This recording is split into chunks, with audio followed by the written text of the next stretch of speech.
we're talking about how to multiply and how to have more men. And so Adam and Eve had children, and the famous question, where did Cain get his wife? Was one of his sisters. And we only have Cain, Abel, and Seth that are mentioned, but there were tons of other children. And Cain killed Abel, but the world was populated. By the time of Noah, the world was full of people. So we can see this world evangelized if we will train people who will train people. In Peru, we were starting churches, and I didn't know any of this. I stumbled on it, to be honest with you, but I was starting church. I started working in the Hunter Church. Somebody else had started it, and I helped start the second church, and I was learning a whole lot while we were starting the second church. And then we started 3 more churches, and over the years, I would spend a lot of time with all the guys I was training. I would train them to start training.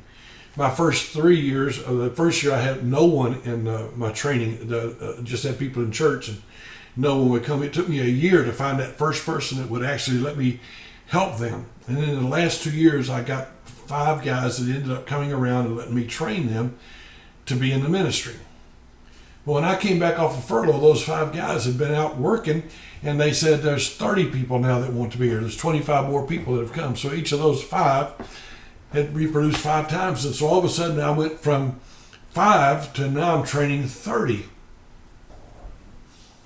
We were starting churches in Arequipa. And so every year I'd have a pastor's school. And at the pastor's school, everybody would sit around tables, and we would, they'd sit around tables, and I'd have a banquet for the pastors and their wives. And back then, me and the missionary team that worked with me, we would pay for that meal. And so then I would walk around the tables and shake hands with everybody and just tell them thank you, because, boy, they were making a difference with their lives.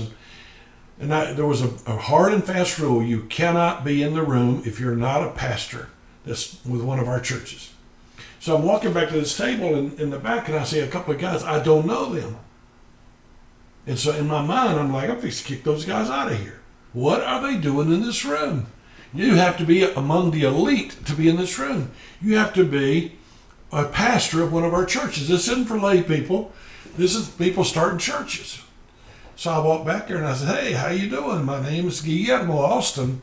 What's your name? And one of the other pastors at the table said, Brother Guillermo, Brother Austin, I know you don't know these people, but they're out of our church and they've now started churches. I said, what? He said, yeah, they started churches. I said, man, let me shake your hand. First of all, I was so proud. I helped that guy start a church. That guy helped 2 other people start a church. And now we were multiplying, and it was like, what in the world? It's like exciting. That's what it's supposed to be. It's supposed to be the most thrilling thing in the world, that you and I get to take part in training others to do the ministry. I just want to challenge you to do that. Now, biblically, you may say, I don't know, brother. But in Ephesians chapter 4 and verse 11, we see that God gave gifted people to the church. The Bible says that he gave some apostles and some prophets, some evangelists, some pastors, and some teachers. Okay, would you agree with me that God calls and gifts people to do the work? I believe he does. I believe he calls, and I believe he gifts people to do the work. I don't believe that you are a self-made man. I believe you're a God-made man. I believe you're extremely important. I believe God's using you. And I believe the work you're doing is a God work. This is wonderful. You're a gift of God from God to the church. But he gave you a job. And in Ephesians 4:12, he said, your job is for the perfecting of the saints. He gave those gifted people that they would perfect, mature the saints. They would mature the saints. They would help regular believers grow and mature. And then they would do the work of the ministry. They would do the work of the ministry.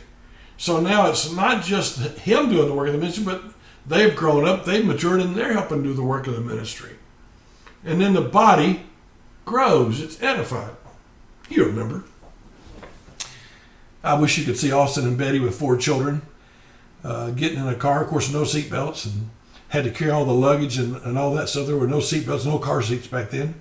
But man, we were lugging stuff out there, and we were putting everybody in the car, and going anywhere was a task. My wife used to go to the grocery store with four small children. Can you imagine? But you know what happened, don't you? My oldest son, Chris, he is like 10 years older than his little brother. And so before long, Betty and Austin had Chris to help. And all of a sudden it wasn't so hard. And then they all grew up. And now I just went on a trip down to Orlando, and my son Chris was with me, and we were at this conference together, and you know what? He loaded the car. He did everything for me. He took care of me. I carried, I think, one bag down. That's what God meant for us to do. To raise and train and send people to do the work. Raise and train and mature people and send them to do the work. And Pastor, if you're not doing that, you're missing the boat. And the world can be evangelized because the more we train, the more we can send, the more they'll go do the work. Man, I'd love to help you more. Why don't you come join the Society of Mentors with me? Go to the societyofmentors.com, look it up, and come spend some time with me in there.